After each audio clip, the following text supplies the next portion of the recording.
Just here for the drawing. Well, aren't you early if you were just here for the drawing? Hello? Shouldn't you tune in a little while? And then right before we draw, say, let me throw my name in that hat. Oh. Before I logged on to here, I was recommended a video by Chris Zaldane that said $2,000 swim bait. This bait cost how much? Bro, it's a phony. Everybody knows it didn't cost $2,000. Like, where do they get these dumbass numbers from? Like, if he and he was at the gathering, if he was anywhere, why not pick up one of the mat lures, one of 4 mat lures bass he had there that he was selling for 5,000, and then he would have had a legitimate clickbait title, and it was at the same place that the phonies were. I don't get it. I don't get it. And then it would have been $3,000 more. It would have been a bigger, a, because he's a Democrat, I guess. I don't know, dude. I don't know. Josh, I'm putting your stuff in the mail today. I have all these little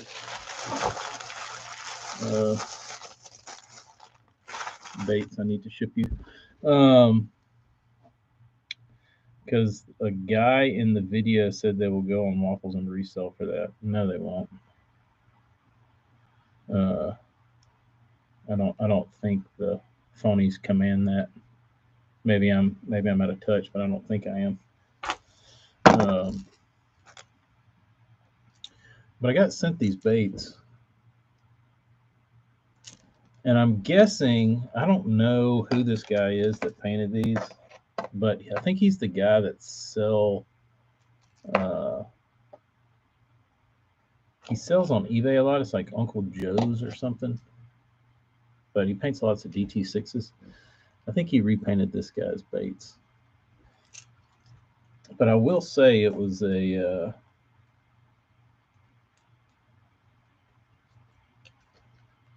his colors are like, I don't know, they're weird, dude. Trying to color match them was really odd because they're like mud.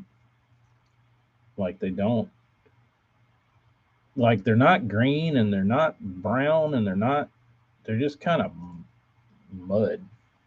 Like this one, it's got a green hue to it, but I was trying to color match it. And I was like, what is this shit on this bait? And they're all kind of different, but they're all supposed to be the same except for the different colors of the belly. But I think it's from the overspray of all these black lines that make it different. But I mean, that make it like muddy looking. I don't know. That's a lot of bars. So this is the shit I had to match, and these don't work anymore because they have too much clear coat on them. But pretty standard stuff.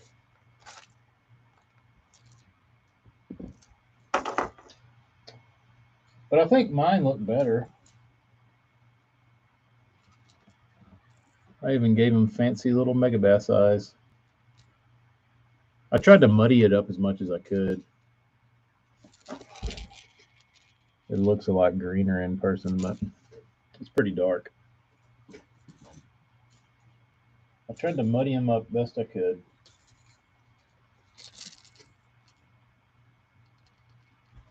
Look at that and that.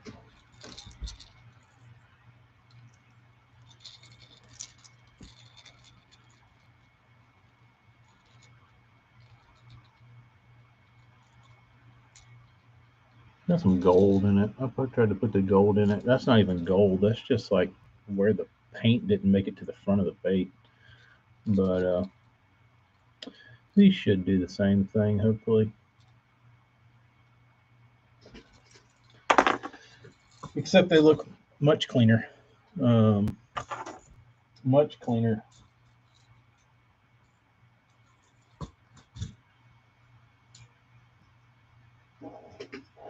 Brian, your baits are here.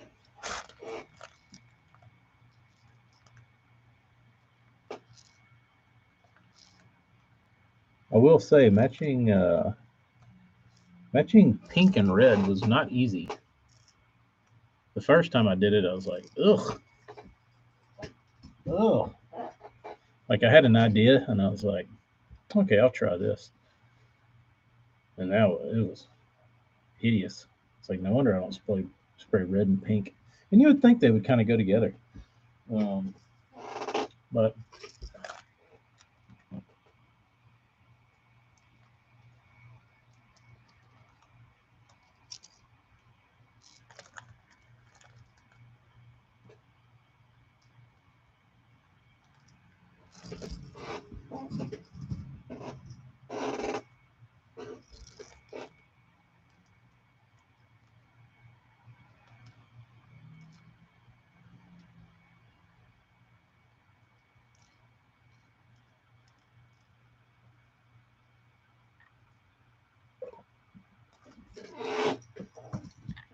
Brian, you'll need to take that. You'll need to take those into the sun and look at them. Bite-size adium, way easier for the pike to eat. But I got these 1 minuses. They look pretty decent. Crooked eye, but nothing too special. Just a bunch of crawl looking stuff.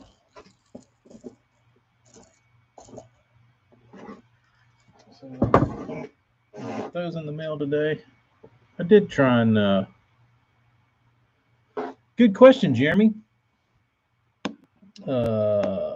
Josh, when do you want to come on a tackle camp live stream? I think Josh is the I think his, like, if y'all want a tips page, like I thought I had some tips, but I think Josh is the King Supreme tip dude.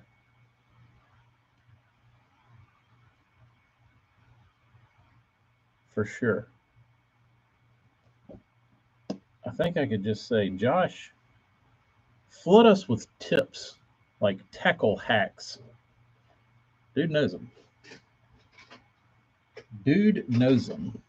But after you got all that out of the way, you can talk about whatever. Swim baits, whatever. Baits.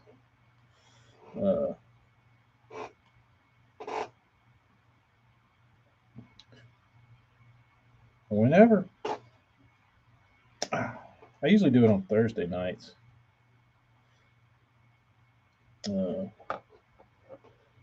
Could do one tomorrow night. I don't know what you're doing tomorrow night. But tomorrow night might be good.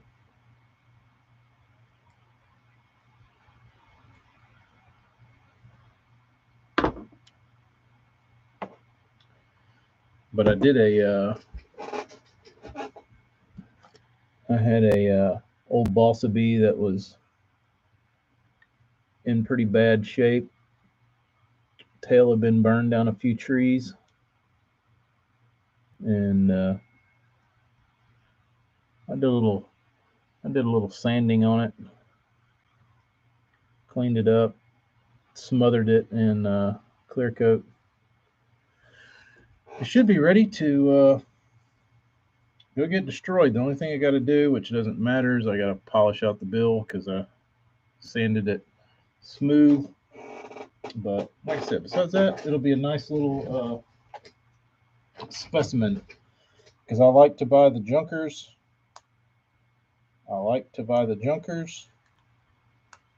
And take the junkers and do a little fixie on them, and that way, if I were to lose this bait, I wouldn't feel terrible. And I can keep my really nice ones as like the backup is the backup. And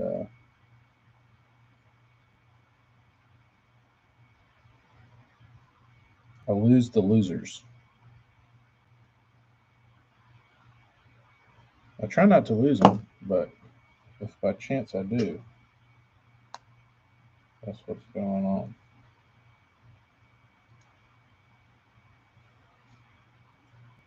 This one has a very long line tie. It's protruding a lot. We get to witness another Hella giveaway.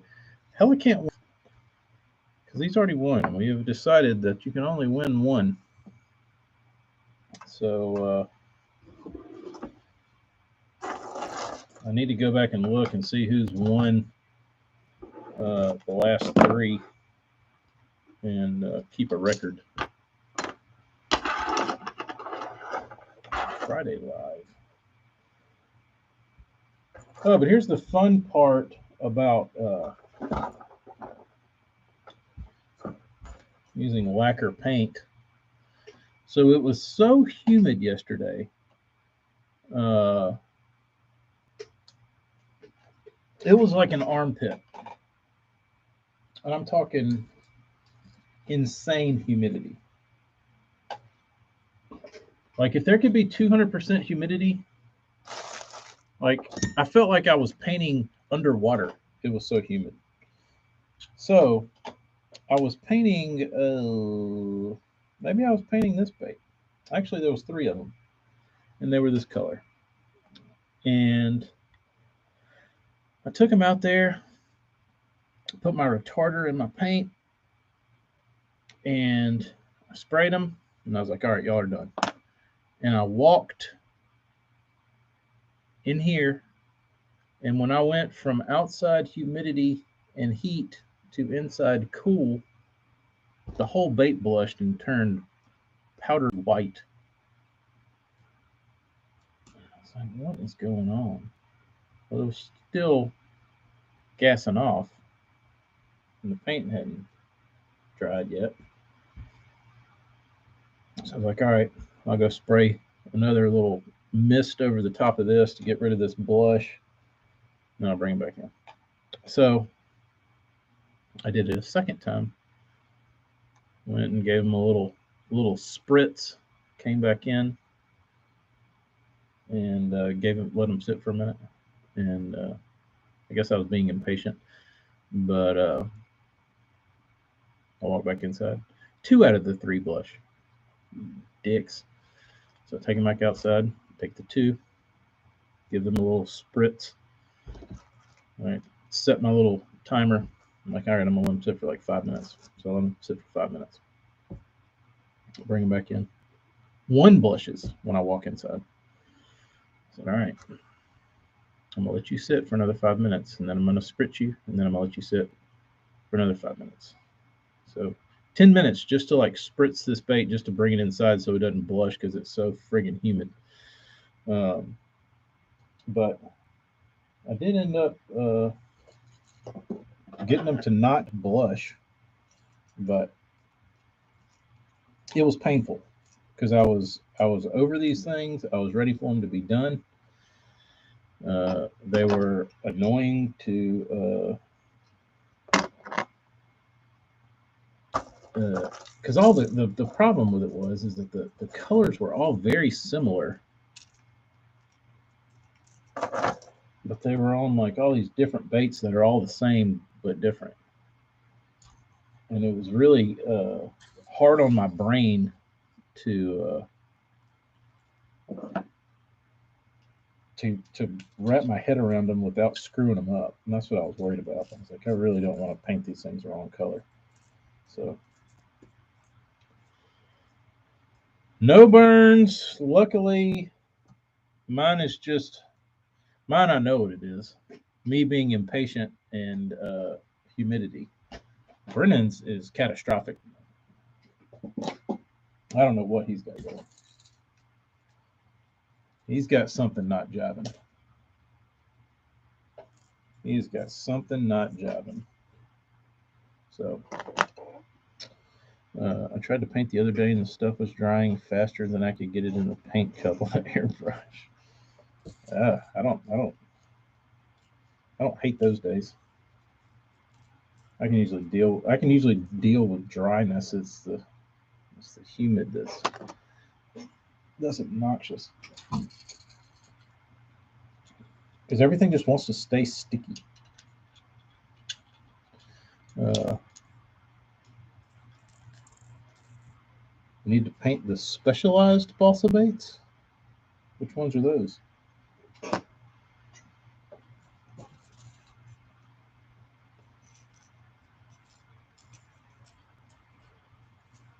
Oh, for anybody curious, Burns said he did ship off the big boys.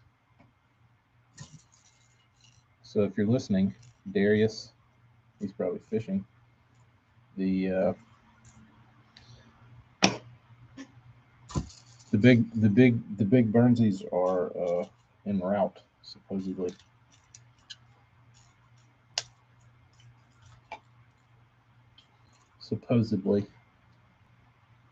Marty, you and Cliff talk. You would think, wouldn't you, Kyle?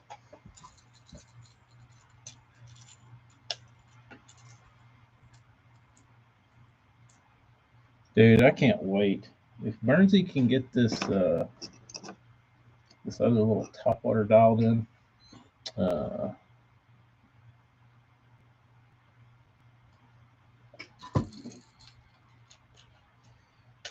the tree trunk. Yes, finally a monster square bill that runs good. It doesn't kill you. The tree trunk. That's what it is. If anybody's curious what the tree trunk is, there's the tree trunk.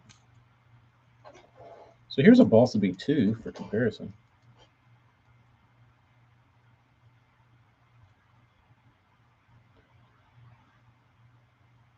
A lot of bait. A lot of bait. Dude, 1, 2, 3, 4, 5, 6, 7. For 12 baits, that took way longer than it should have. Those were damn painful, dude. Those were painful. Because I had to number the samples, and then I had to put the baits on their little racks, and then I had to number the racks that coincided with the paint jobs because they were all so similar.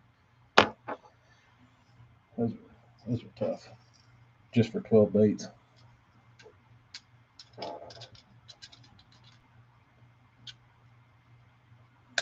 Kyle, how observant of you. How observant of you.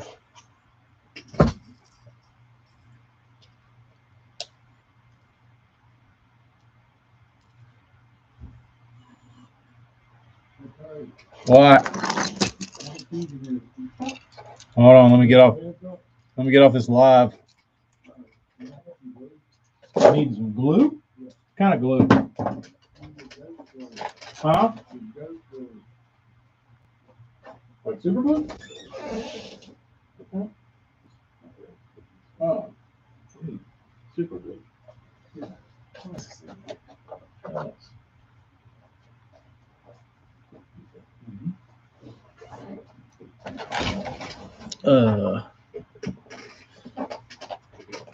Lurker. Thought about doing a lurker t-shirt.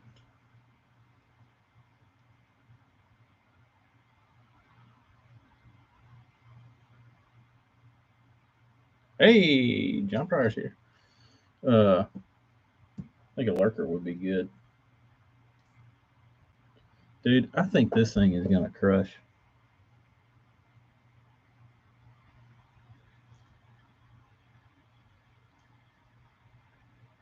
It's a nice little specimen. So the next one Burns is going to drop is going to be a sinking 15-foot diver, heavyweight, sink straight to the bottom.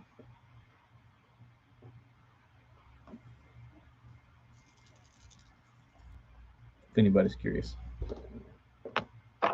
I like a lot of podcasts from where I really can't. It's supposed to be on there. I think everybody's like I was always a lurker.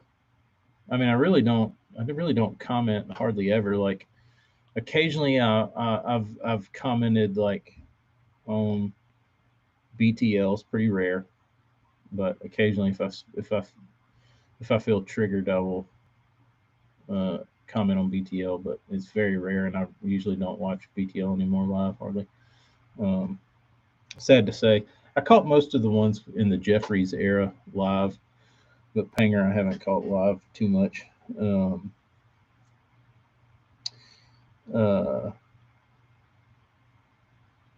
but Smallmouth Crush, because I knew Eric, I'd get on there and talk.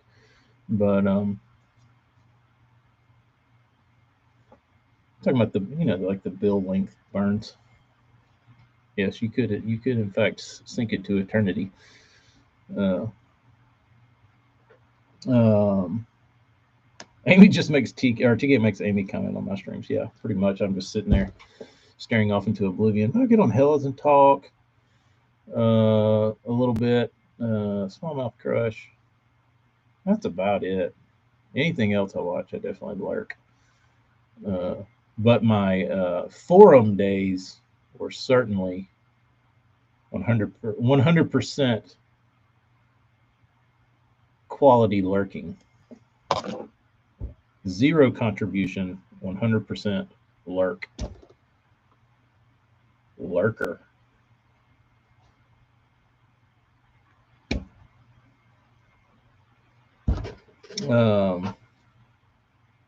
I'm lurking while detailing the truck prior to sending off to a new owner. I hear you, Anthony. What kind of truck? You find any good change? What's your change collection up to? Or are you nice and tidy to where if a piece of change drops, you get under there and find it? Dude, there's no telling how many like French fries are under my seat. Lots. Taco Bell lettuce. Probably a whole damn lettuce farm under there. You see all the live lurkers come out of the closet when you have a good giveaway. Yeah, it is pretty funny. Say, oh, I didn't know y'all were on here. Jim, I'm the same way. I am. I've always learned way more by doing and listening than. That's why it was so weird for me to do these lives, because I've typically been a recluse and mute my whole life. So it's kind of odd that that I get on here and talk so much.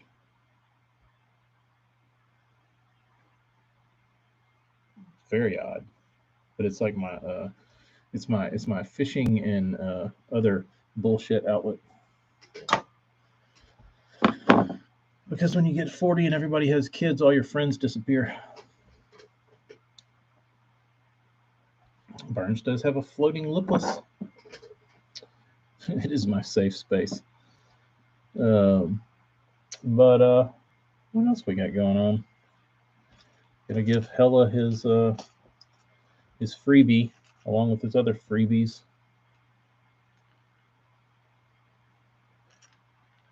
And then JP gets the other one. Hella, do you have a preference?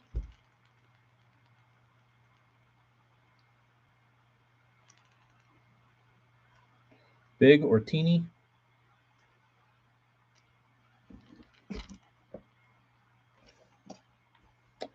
Big. Perfect. Big it is. I'm going to give you these. I'm going to put some really badass split rings on it. I mean, hooks for you.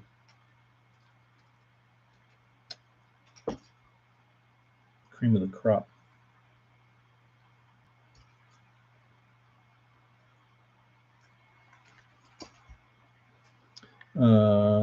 After posting live, you ever go back and watch, or during prior live, did you go back and read comments? I didn't read the live comments on priors. I don't typically go back and watch.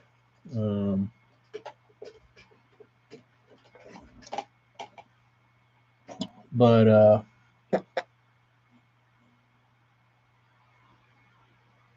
probably should. Hell, they will be satisfactory, as I assure you. I was trying. What did Morgan say? He built a Hickey copy that floats in some water temps and sinks in others. The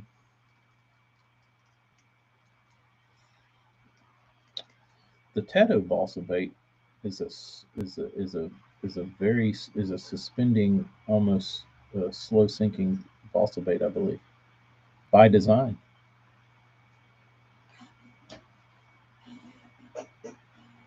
Parting was the 2006 Ranger FX4, in the new Ranger in the trimmer package. Found enough change to get a 7-Eleven slushy, couple of Grizz tins, Husky Jerk, Pepto tablets.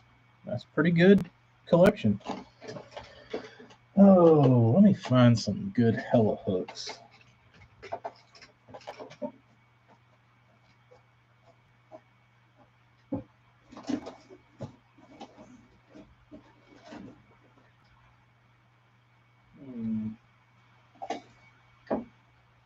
I have this cup of only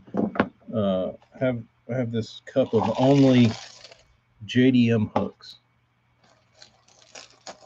They're all the way from Japan, and they are. I should probably be wearing leather gloves to touch these hooks because they're so sharp. So I'll find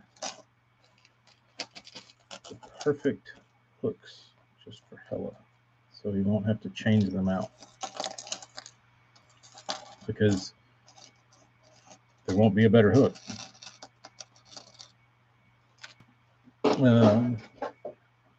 What's up, South J? Ooh. Hayabusa, too dull.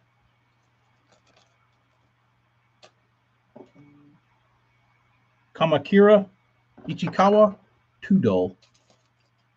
Owner, too dull. Too shitty. BKK, trash compared to what's going on here. Let me see. Not finding what I'm looking for. These are all too dull.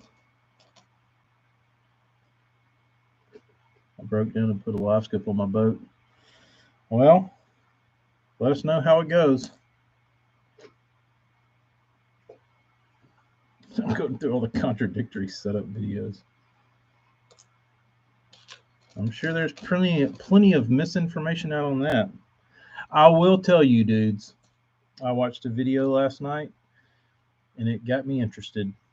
And here's another funny thing I noticed last night. I was Amy was going to bed, and I was watching Ben Milliken on the tube, and I noticed that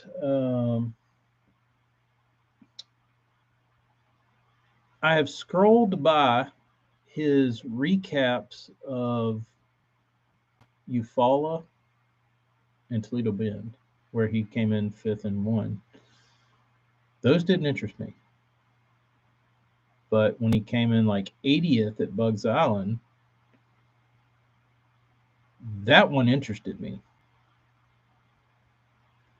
I guess for whatever reason, I've always felt like you could learn more from what you missed than watching somebody catch them. I feel like I learned better by what went wrong rather than what went right. So I sat down and it was like a 48-minute video, and I was fully prepared to watch all 48 minutes of it. But like I saw his other videos, I'm like, I'm not watching that. And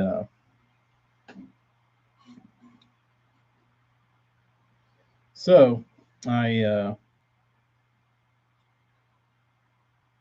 and I watched it, and then I got recommended another video from him, and it was his hover shot video where you run the like 90-degree jig hook through the top of the fluke or whatever, and then you put the little nail weight in the front. That was kind of cool. I saw that and I was like, I could probably do something with this at some point. I don't know where or how. I mean, I kind of know where and I kind of know how, but and I kind of know how to make it better. But it got my gears turning. So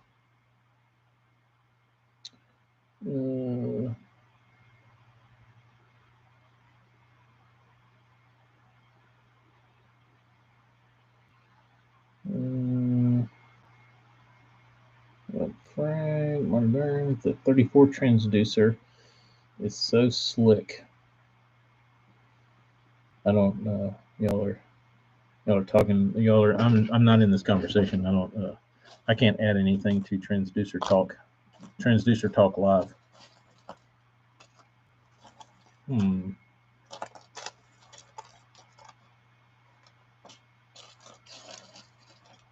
Hella, I'm having a hard time finding these hooks.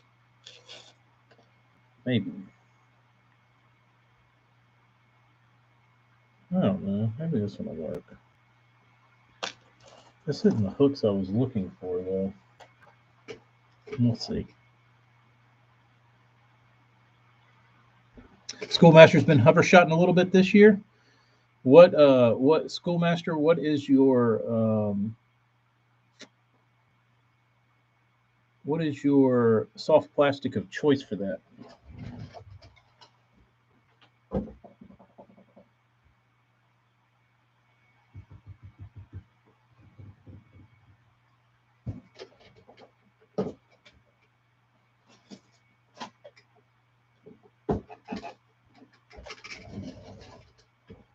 Hell, I guess I'm gonna have to wait down here.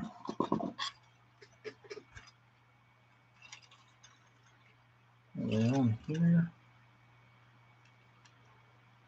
No. No. All right. A little shad-shaped bait I pour. Oh, that makes it easy. John, I have not tried the Victory hooks. I've heard they're not great.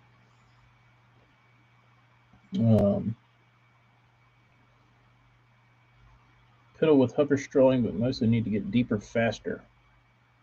See, that's the thing about our fish is that like they don't get. I mean, I'm sure they do, but they typically don't get that deep because the current keeps them shallow.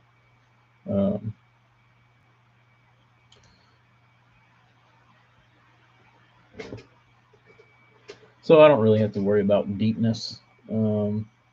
Like even in the wintertime, they don't get deep. It doesn't get cold enough to push them anywhere. I did catch. I think the deepest I've ever caught a fish on the river was like, I don't know, 23 feet deep, 24. And it's not that deep when you consider if you stand your boat up, that's 20 feet, 21 feet. And if you think about standing on the tip of your boat vertically and like pitching to the bottom of your boat, it's really shallow. Like that's nothing. Um, these things did, Brennan. These little baits.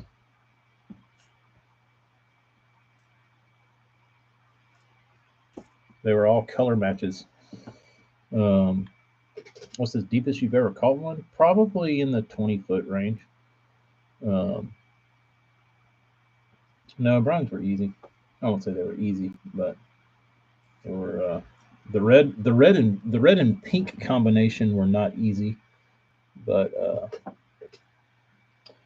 he wanted red with a splash of pink. It ain't no John Pryor money red, but it's the best we got around here. It's this is a color I'd like to call Brook Dick red. That's my version. Pryor's got money red. I've got Broke Dick red. I've got EBT red.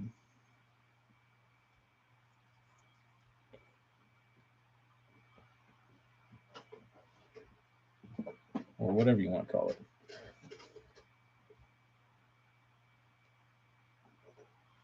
I like Broke Dick red.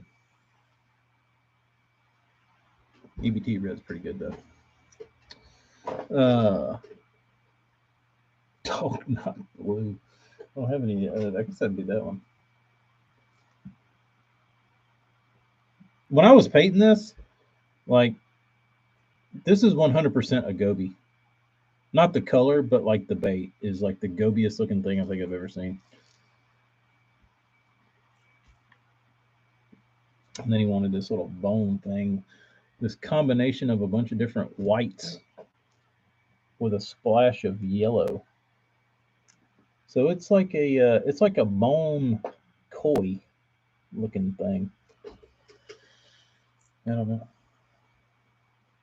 Maybe he's got a koi pond he needs to smoke some fish in.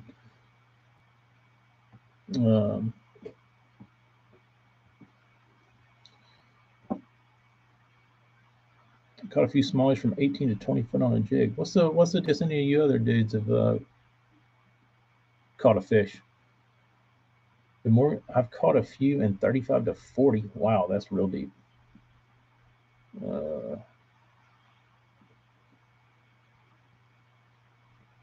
That's real deep. Yeah, I'm with you, Hella. I'm if it's past, like, my limit is about 12. 12 is where my baits quit getting. And 12 is when I get impatient to let something sink down to it. So that's about as my limit.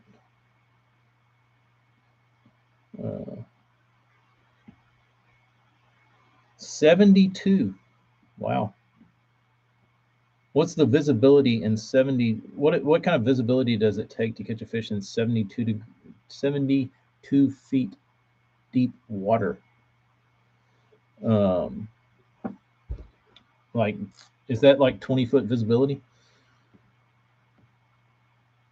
I get deeper than that around here, but 50 to 60 is about as deep as I can stand. Morgan, how do you catch a fish in 50 feet of water? Like a jigging spoon?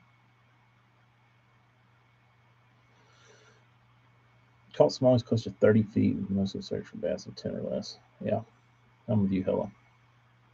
30-foot visibility, easy. Wow. Well, that would make sense, though. I mean, if you get light penetration 30 feet down, they're just hiding. Drop shot. What size? Sinker.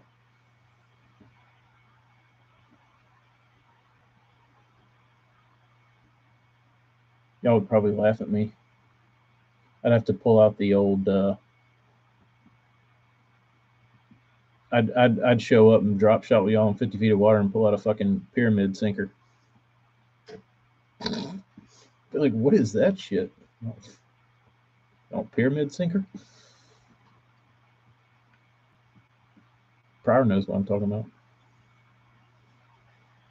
He's been on the coast enough seeing guys with their pyramid sinkers.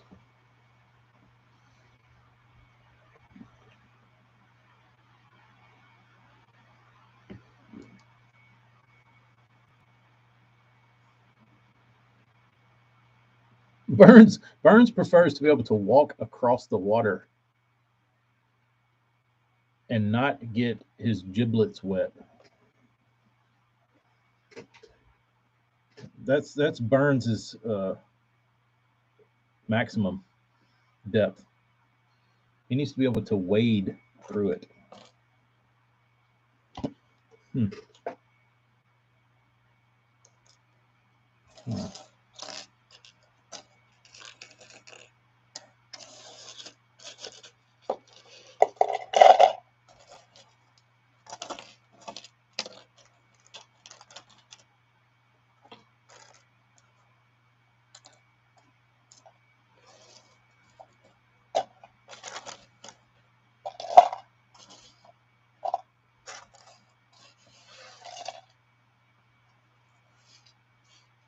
Is it hard to keep one alive from that deep? I would imagine that their swim bladders get a little funky.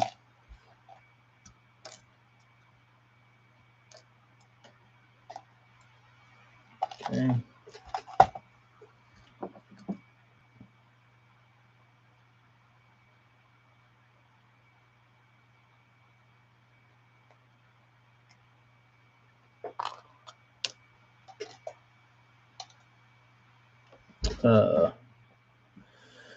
Fish so shallow here they wear flea collars. That's what I'm talking about. Steve, what's up? We used a few off the rigs. Yeah, they're putting them in the well so we can catch them that deep. Caught them here, but on the deep topic, I've caught them 60 to 70 with the Carolina rig at bull shoals. All right, here's the next question. So you can get bit in 60 foot of water. Is that a target depth for larger than average fish? Or just to get, like, is it like a novelty? Like just to go get bit, you can go catch a bunch in 60 foot of water or 50 foot of water. But are you pulling out like 5s and 6s out of that?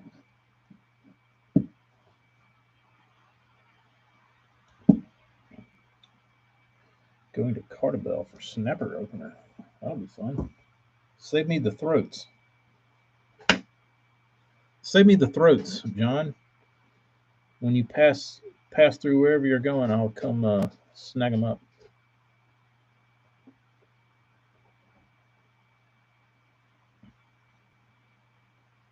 Just the carcasses. I'll cut the throats out. Around me, it can be a 12-incher or a 5-pounder. Interesting. Because I've heard other guys talk about fishing that deep, and it seems the thing about it seems like it's never, like it's typically smaller fish that get that deep. Chris, that's my favorite, dude. That's my favorite piece of fish, I think, on planet Earth to eat is a snapper throat. It's like poor man's lobster, except it's not for poor men anymore because snapper fishing is not a poor man's game. Brennan, they go 60 feet deep.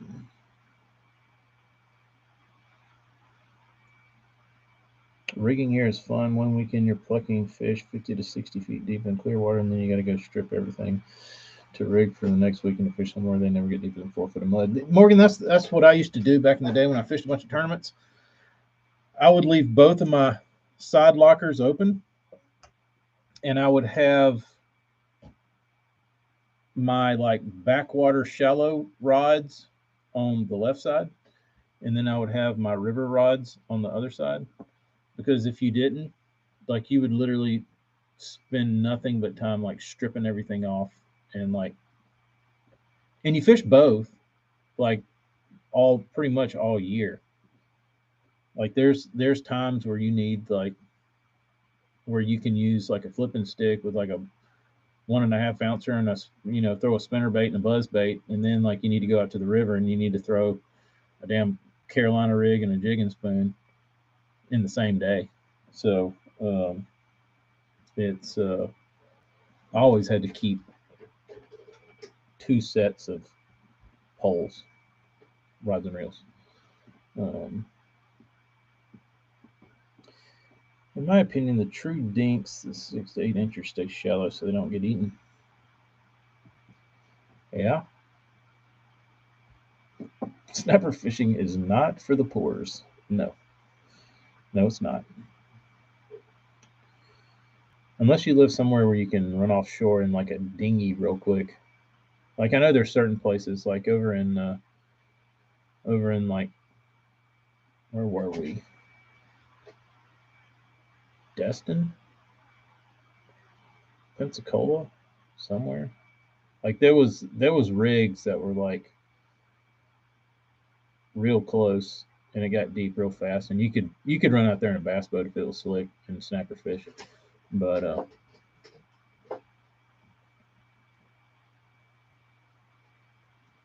yeah, it's I mean, I know it's like first world problems, but it's pretty painful, Morgan, when you have to like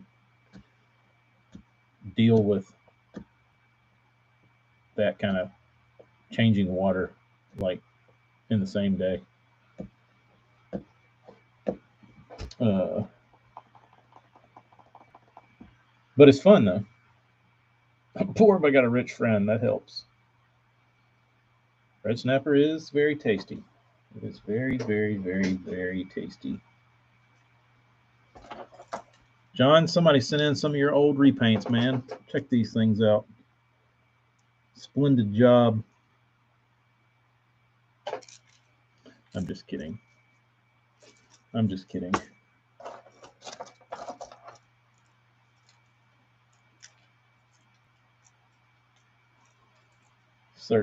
Certainly not JP's work.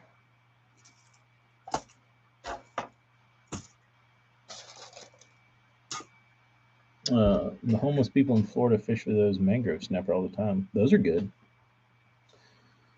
I don't know. I think I've eaten some little ones before. They don't get very big. Marty, catching the 20 to 30 pound double snapper in 300 feet of water wears you out. It's fun. That's the thing about like bottom fishing offshore, like real offshore, not with a drop shot, with a saltwater drop shot and a hunk of meat or a jig, like whatever. That shit's pretty damn fun. But I get my fix of it pretty damn quick. But um, they weren't anything prior. There was just a couple nasty ass crawls I had to color match that somebody else had painted. Um, but yeah, the stupid ass limits are really annoying now. Because the guys that dive will tell you that there is no shortage of red snapper, but there's actually an abundance.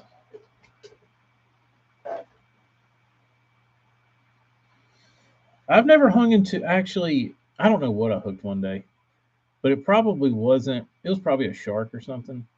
But we were fishing for speckled trout in the summertime, and so I had pretty much bass tackle. But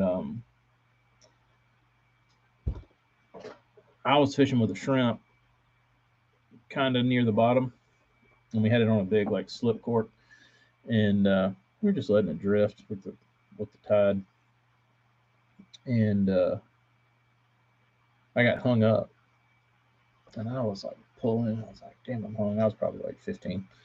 I started like pulling, trying to get it to like break off, and about that time, my line started like moving. And I was like, whatever I'm hung on is moving. And they're like, what? And I was like, I thought I was hung, but it's moving. And like whatever it was didn't run fast, didn't do anything like herky jerky. It just started swimming off. And they just started peeling line the same speed and just like went off into the sunset. And like I just held on. And it stripped a pretty good bit of line and then just broke off. But I always wonder what that was. It was probably a shark or a big giant stingray or something. Um, but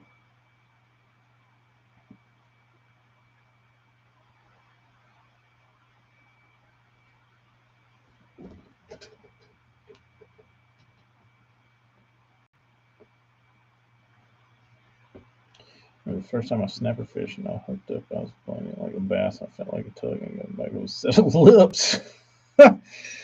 That's pretty funny. That's pretty funny. Oh, little shark came and cleaned you off. I need to. I do like. I like getting like a once a year saltwater fix. Um, we went last year over the summer and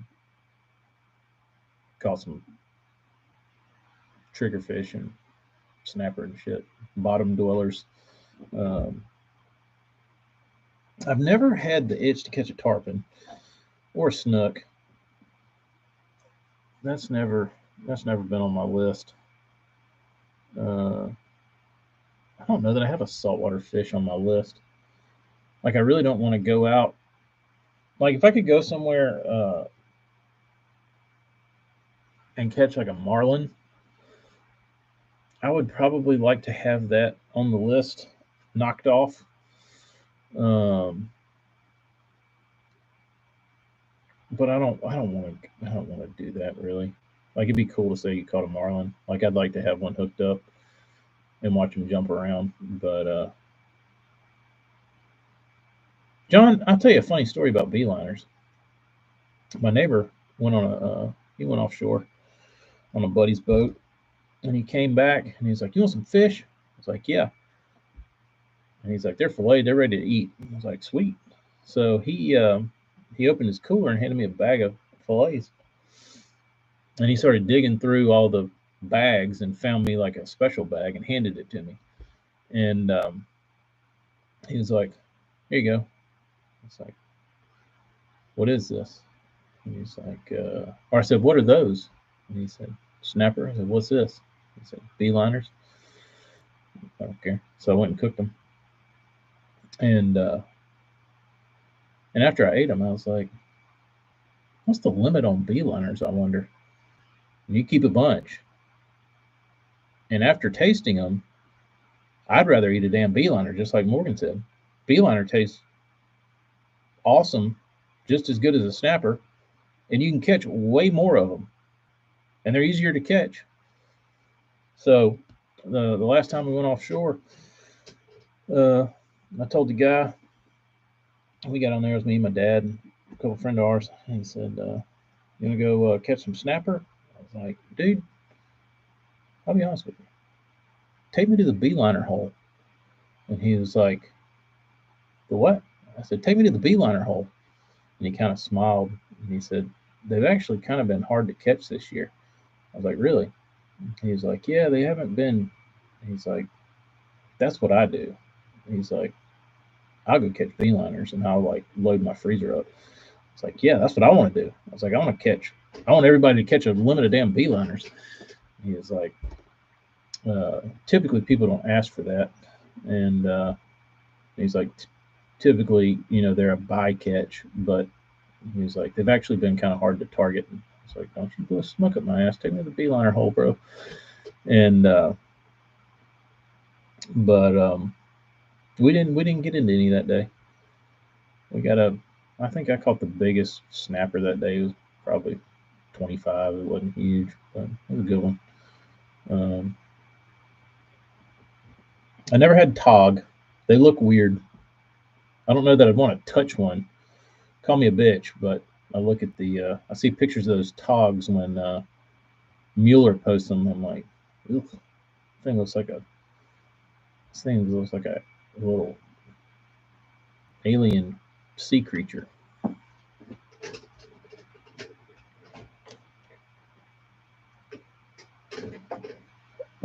Excuse me. Burns, that's also on my list. I've never caught a, I mean, I caught one smallmouth in my life on a Zebco 33 and a 8 ounce smoked grub. So I don't really feel like I've done much in the smallmouth world. I would love to go, I want to go to Champlain to where I can do both, where I can go largemouth fish and smallie fish, and it's beautiful. And I want to go flip those buggy whips like Brower did. Spinnerbait's about 75% done. I'll probably finish them this weekend. Woohoo! Thanks, John. Be careful out there on the road. Uh,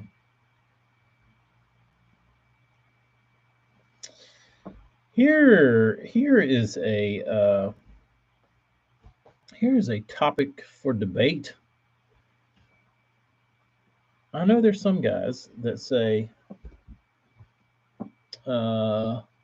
spotted bass are mean, pull hard, they rule the world of bass fishing for fighting. And then you have guys, professional fishermen, that have caught smallmouth, and they say the Coosa River spotted bass will destroy a smallmouth for meanness and pulling abilities. Well, I've never caught smallmouth, but I've caught a lot of damn spotted bass, Alabama ones, the mean ones. They get big. So I would like to go catch smallmouth to do a comparison to a Coosa River spotted bass, so I can see what the debate is all about.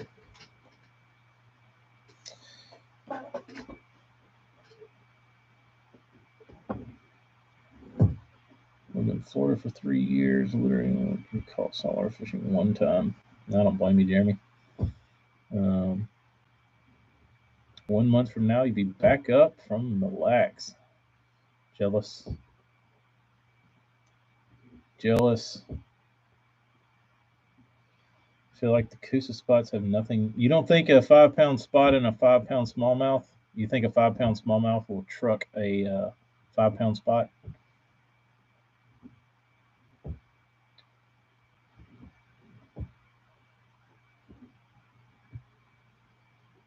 Got a damn 7.4 Magnum Coosa. That's a big one. You about maxed them out, John. No, they're not mean mouse. They're just the strain that live in the Coosa River, and they live down the Alabama River, and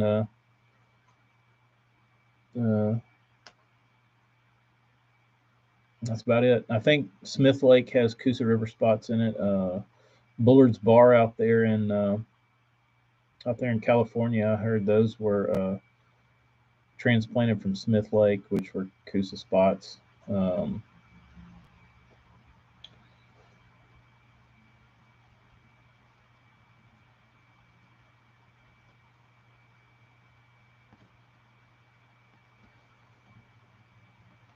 Coosa spots hit jerkbaits harder than smallies on Logan Martin. That's interesting. Lanier spots are Coosas, yeah. They grow good over there.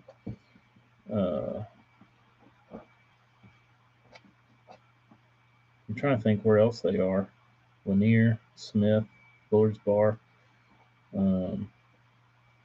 Hartwell and Russell have them in it.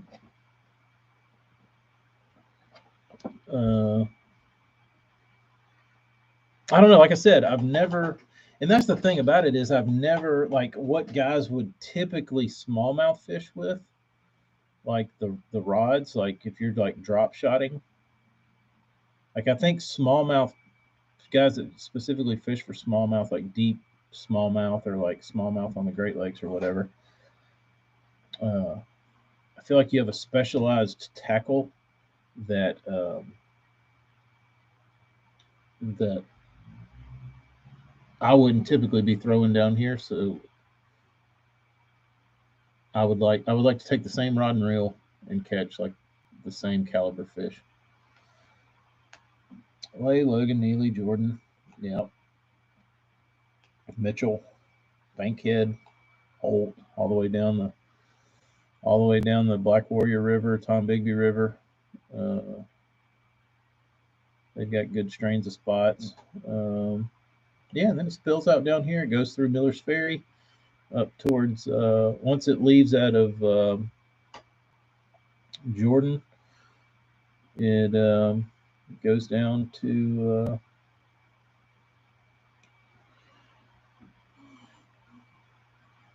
whatchamacallit, Cooter's Pond, and then down to Miller's Ferry, and down to Claiborne, and then down to this dump.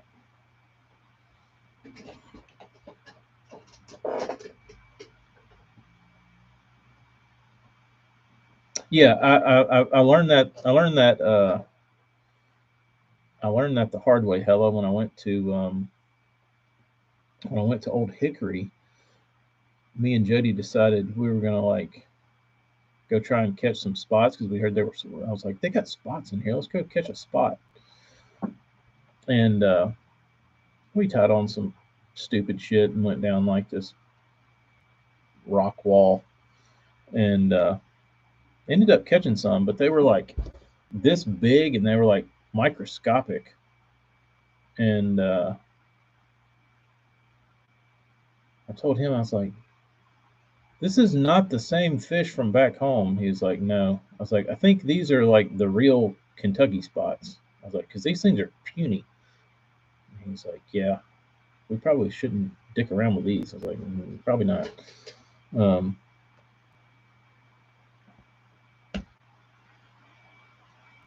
in Texas has got puny little spots, and Guadalupes, but yeah, the strain at Old Hickory was definitely pipsqueaks. Um, Smallies on 10 killer up to 6.75 pounds on a big rod and 20-pound line on football jig, and they're still a damn handful. That's a pretty big spot. Oh, a smallie. You caught a 7-pound smallie on 10 killer? Is that like a lake record?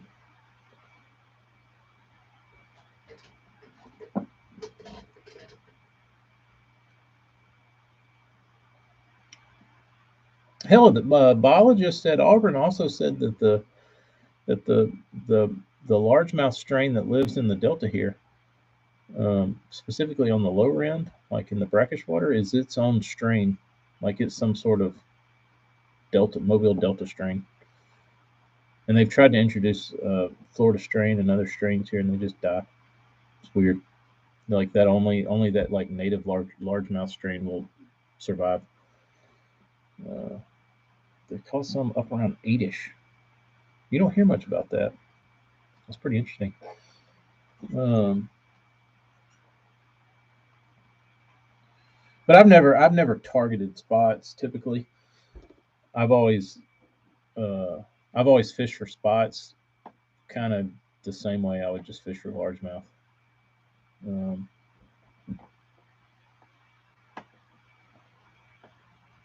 so if I catch a big spot or any spot, it's typically on like a pretty decent size rod and reel. Um,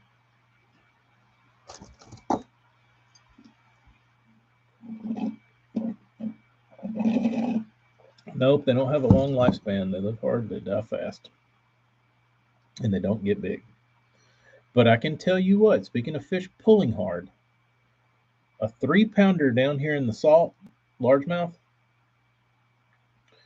will rip your damn arm out, like your rod out of your hand. Those son of a bitches pull hard. And I guess it's because they spend their whole lives like pushing against current, like swimming against like real tidal current and like They're wide, they're short, they're stocky. They fight, dude. Like I would put like a Delta, a Causeway 3 pounder up against any like other 3 pound largemouth. They're like insanely strong.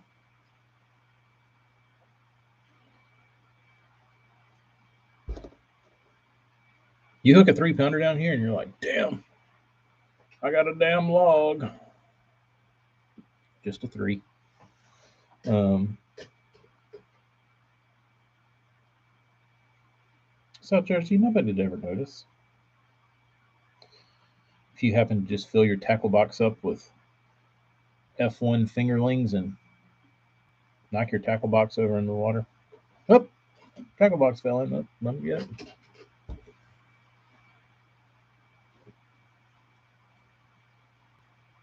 But the fish down here are definitely different. The old timers call them green trout, and they do look very green. They're more yellow, though. What if I can do this? Oh, I guess I can.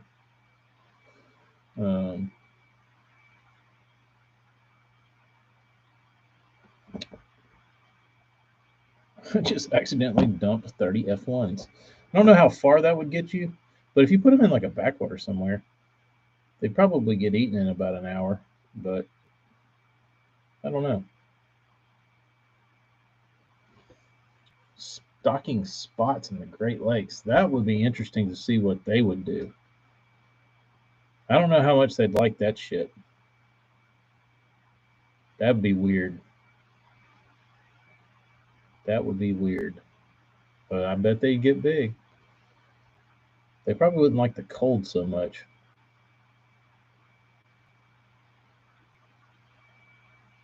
Think about the St. Lawrence Somali that live in that current.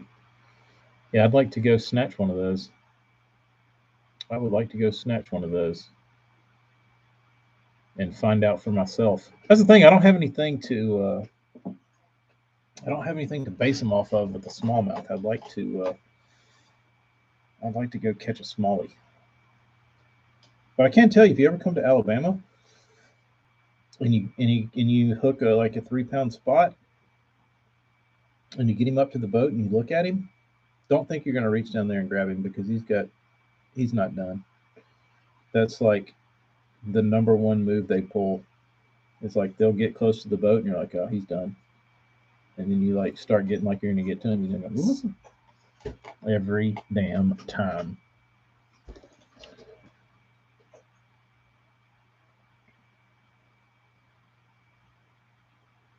There's a spot I have that's sort of a dam, but also corridors of water stuff comes in. The only thing gets home there.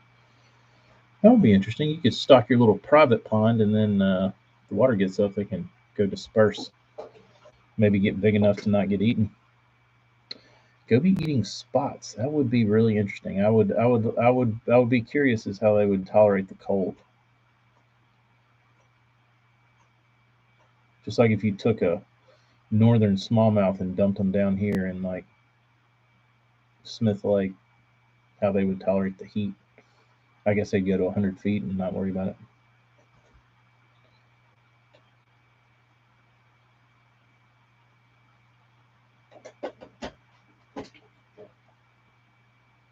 Yeah, what Morgan, in that type of fishery, who typically wins? Like I'm trying to think about the Tennessee River. They've got all three. But I don't know that I guess the spots do get big up there, but I don't know if they're the same spots. I don't know what the Tennessee River has spot wise, strain wise. Um, it's probably some sort of hybrid. But anyway, all right, I'm starting mailing off packages. I got a Hella's gift to send, and oh, I gotta wait to do that. And then I gotta start. Today is the day.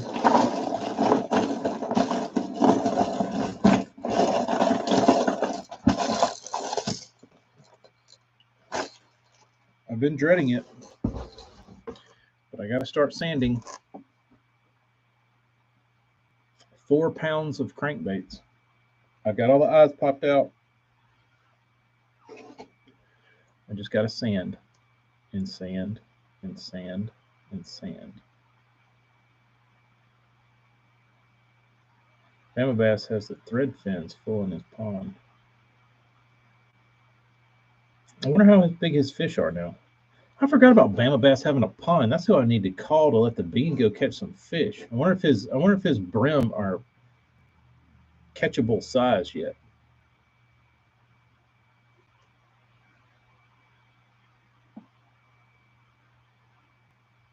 Anybody know how AJ's paint room is coming? No, it's probably coming along good because he's not on here. He's probably working, building the room. 5 keeper smallies, which has to get you in our top 5.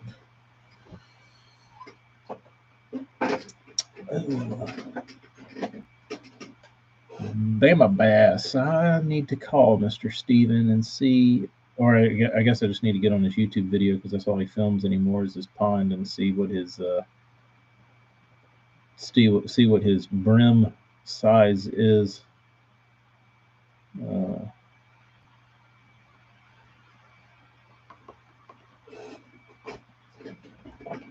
I'll go over there and let the bean snatch on his Bama brim. Bama brim. Let's see what he's been doing. Speaking of Bama Bass. Releasing our pet bass into the 5-acre pond 2 days ago. 612,000 views. Almost to 1 million subs. Dude, these pond videos get way more videos than any bass fishing videos. It's so crazy.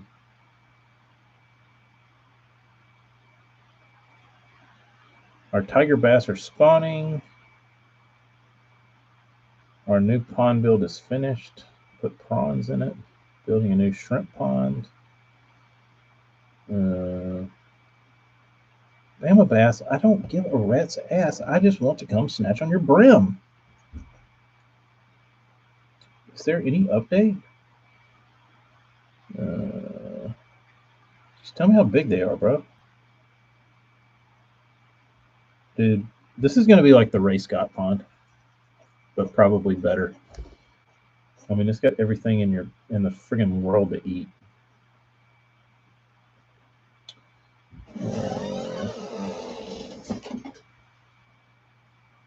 The interrupter's here. Come say hi. You can't stay long today. Hello, everyone. Brim are leaving the beds to hit the feeders, so they should be fine specimens for the bean to catch. I would think so. What's the bean catching? Well, I forgot Stephen Russell, Bama Bass, had built this pond, and I said, I wonder how big his brim are now. I said, the bean can go there and snatch them. Oh, yeah, that's right. Should hit him up. Mm-hmm. What's up, South Jersey? What's up, Frank? What's up, BBC? Marty? Chris? Hayden? Morgan? Jeremy? I'm trying to figure out when the last time he posted a fishing spider video 1 year ago.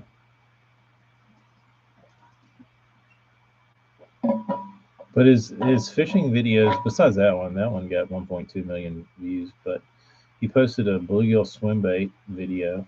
It only got 236. He posted a lot about building the. Oh, for the last year, all of his videos have been about his pond build, and they're all mega views. It's wild. Fishing big worms for giant bass, a lowly 83,000 views. Building a 5-acre bass pond, 500,000. P.S. Everyone, Brendan got a shirt sent. Just go to his website and buy a shirt. Buy a shirt from Brendan.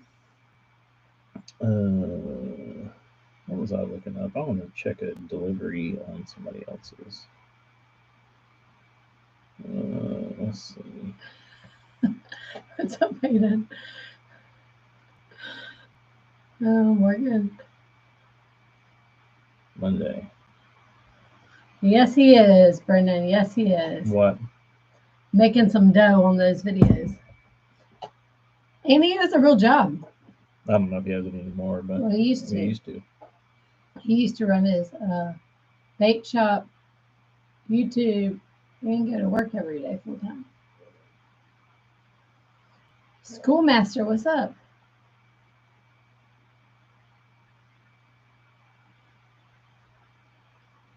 Schoolmaster, I have yet to make anything about that because I have orders I had to get in prior to that. What is this? Monday. There it is. Nice support, Frank. Nice support. Kyle wants a discount code. All right. Paul has his baits. It's called hashtag BBC Save 10.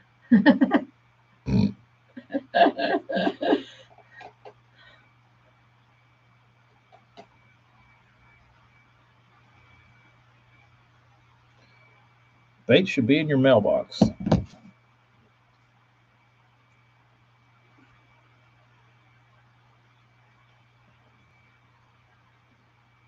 I'll go up on a size. Would you like to talk to these gentlemen while I go use the restroom? I'll give y'all 5 more minutes. So, what are we up to today?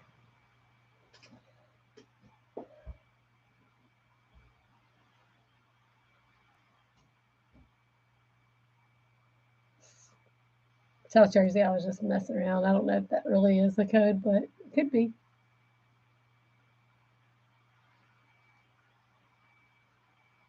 To be a pro staffer. Kyle, where are your YouTubes so you can hawk all this stuff?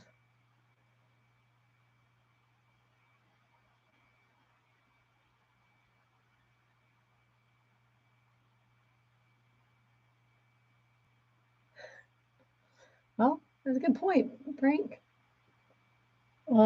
Frank, do you do watch his lives at night? He has some pretty good lives too.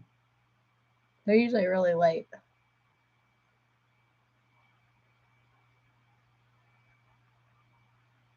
How much is the pro staff paying? I don't know. That's a question for Brendan. What, 10, 15%? I don't know what the going rate is these days. What? For pro staffers. Huh? Free stuff, Kyle. Free stuff. No. You promote a stuff, you get free things. It's pretty awesome. Brendan.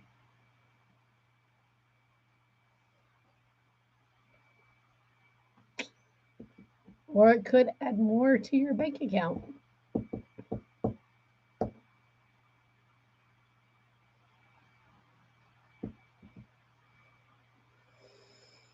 So I have 100 sleeves to do. I am dreading that. So I can only do one sleeve at a time. I'll do your sleeves and you send all his baits.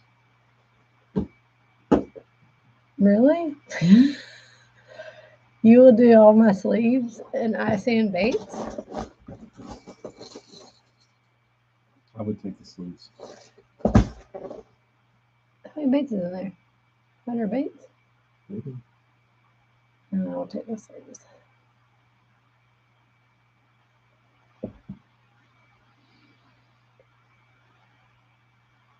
Do all your wives steal your t-shirts? I manage pro staffers for a company. They usually get 20% off in an affiliate link. Oh, that's nice. 20%. Yeah, because they're paying wholesalers 30 to 40. So they actually make a little money by giving a pro staffer 20%. They're saving 10 to 15 to 20%. By that, they're still making money. They get a little extra jingle in their pocket.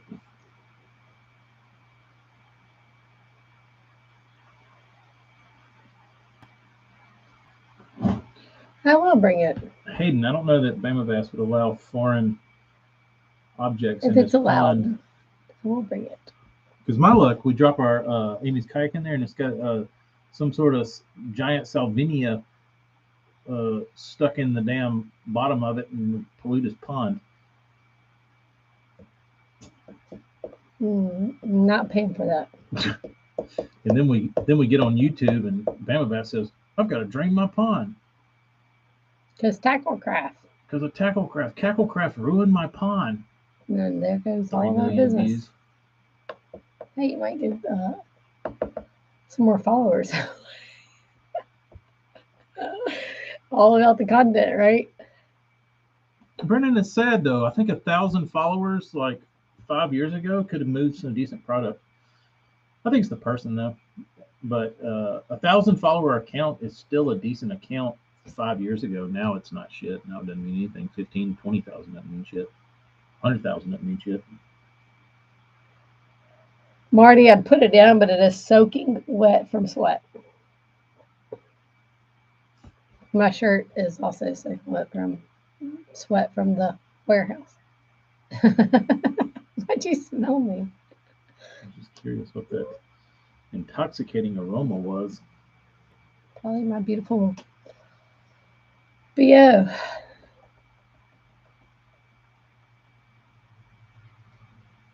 All right, I'm getting out of here too. I got sand.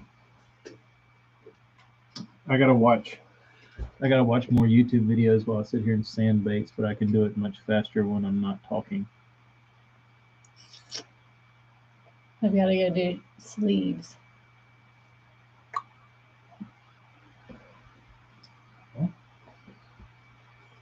Everybody, have a wonderful, happy hump day. This is Amy's present day train piston. This thing is dangerous. The thing I hate full weighs 12 pounds. It's not only that, she carries it in my truck and she just like sits at places and it rolls around and it's gonna like knock a hole in my old ass plastic on my truck. I hate that damn thing.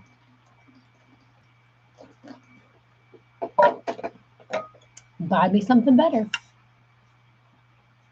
There is nothing better. You need like a Exactly. you need like a storing apparatus for it, like a pad. Yeah, I haven't. Everybody carries those Stanley cups around. I feel like a big douche if I were to be carrying that thing around. What's the difference? Because I don't like carry this into the mall. But every woman is carrying that with their Louis Vuittons and their On Cloud shoes. Can't forget the On Cloud. It does sound like a propane tank rolling around, and the problem is my truck model has shitty plastic in it. Like it's a known factory defect that the plastic's shitty and the thing's rolling around and it's hitting the plastic. I'm like, ooh, it's gonna like shatter my door. Now I'll hold it in my hands. I'll hold it like this. I'll ride in the truck and hold it like this so it doesn't go anywhere. Your little baby. Oh, Sean rolling in late.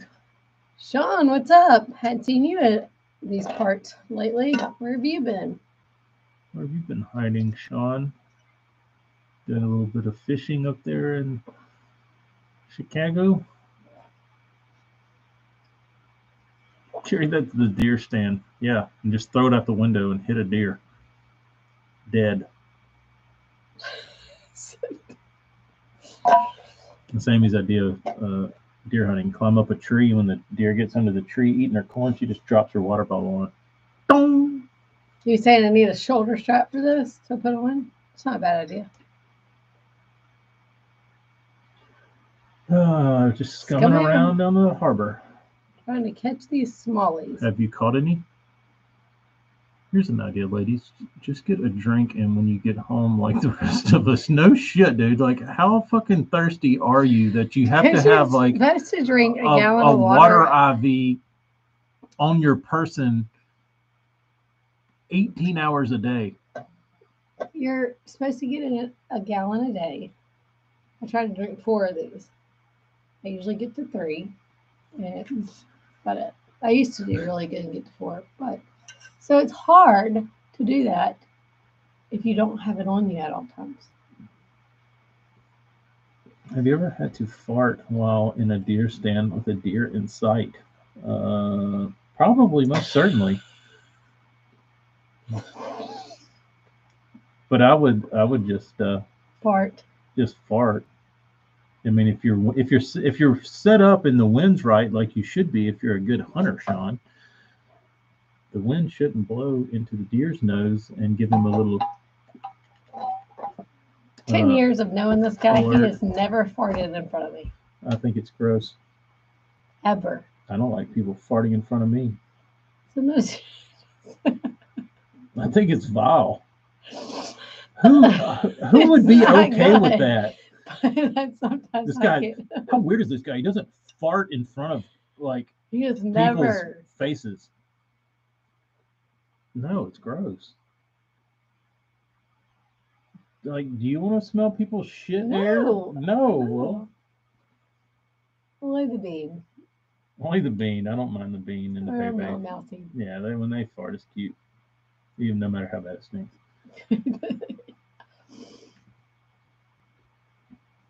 Yeah, I don't like. TK, no. Never. You never have ghost farts while you don't want you to sleep. I try. I mean, I don't know. I think he puts that thing on lockdown. I put a cork in my butthole before I go to sleep. He must. I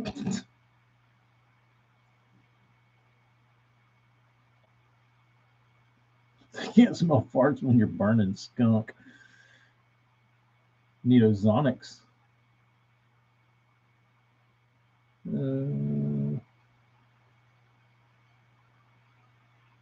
Deer ain't scared of farts. No, no, I don't like farts. Farts are gross. I mean, it's like second best to like actual shit. So, no thanks. I'll pass on. I'll pass on gas.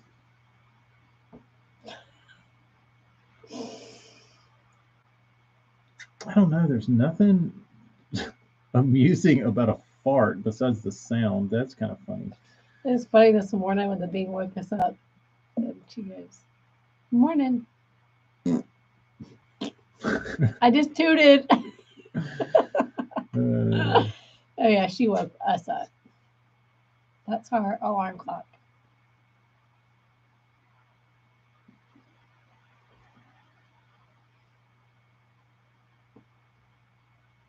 You or Amy have got to have tooted while asleep by now. Certainly Amy, not me.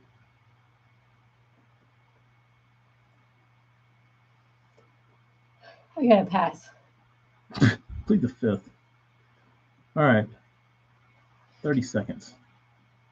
That would be convenient for me to blast you. Nope. No toots. We're a toot-free family. I fart in my sleep. Wife said it's loud.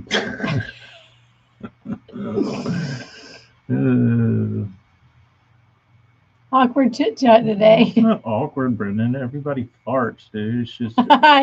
it's just a matter of who you fart around. Kyle. May have happened once or twice. But not on purpose. Put the damn Dutch oven on my ass. But not on purpose. You ever played Turtle?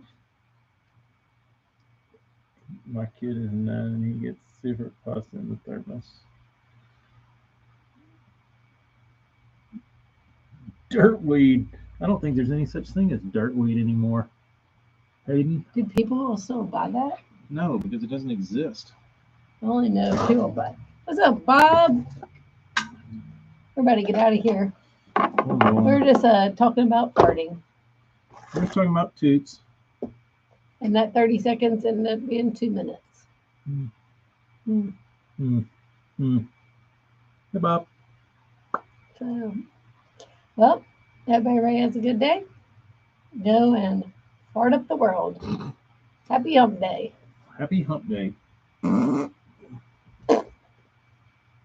Xavier is getting out of school now. TV streams are not rated G. No, we're not. See you, Frank.